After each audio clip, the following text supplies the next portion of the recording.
मुरारी लाल अपने गांव के सबसे बड़े चोरों में से एक था। मुरारी रोजाना जेब में चाकू डालकर रात को लोगों के घर में चोरी करने जाता। पेशे से चोर था, लेकिन हर इंसान चाहता है कि उसका बेटा अच्छे स्कूल में पढ़ाई करे, तो यही सोचकर बेटे का एडमिशन एक अच्छे पब्लिक स्कूल में करा दिया था। मुरारी का बेटा पढ़ाई में बहुत होशियार था, लेकिन पैसे के अभाव में 12वीं कक्षा के बाद नहीं पढ़ पाया। अब कई जगह नौकरी के लिए भी अप्लाई किया, लेकिन कोई उसे नौकरी पर नहीं रखता था। एक तो चोर का बेटा, ऊपर से केवल 12वीं पास, तो कोई नौकरी पर नहीं रखता था। अब बेचारा बेरोजगार की तरह ही दिन रात घर पर ही पड़ा रहता। मुरारी को बेटे की चिंता हुई तो सोचा कि क्यों न इसे भी अपना काम ही सिखाया जाए। जैसे मैंने चोरी करके अपना गुजारा किया, वैसे ये भी कर लेगा। यही सोचकर मुरारी एक दिन बेटे को अपने साथ लेकर गया।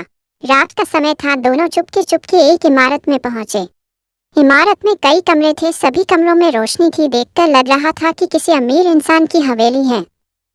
मुरारी अपने बेटे से बोला, आज हम इस हवेली में चोरी करेंगे। मैंने यहाँ पहले भी कई बार चोरी की है और खूब माल भी मिलता है यहाँ।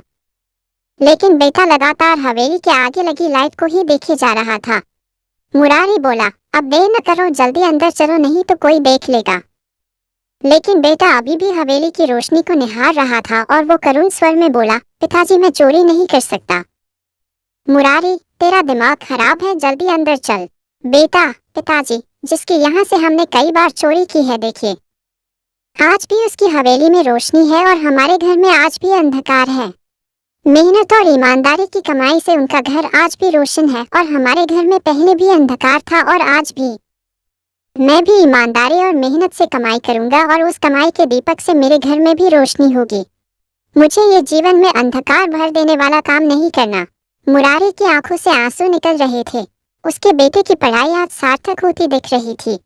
मित्रों, बेईमानी और चोरी से इंसान क्षण भर तो सुखी रह सकता है, लेकिन उसके जीवन में हमेशा के लिए पाप और अंधकार भर जाता है। हमेशा अपने काम को मेहनत और ईमानदारी से करें। बेईमानी की कमाई से बने पकवान भी ईमानदारी की सूखी रोटी के आगे फीके हैं। कुछ ऐसा काम करें कि आप समाज में सर उठा के चल सकें।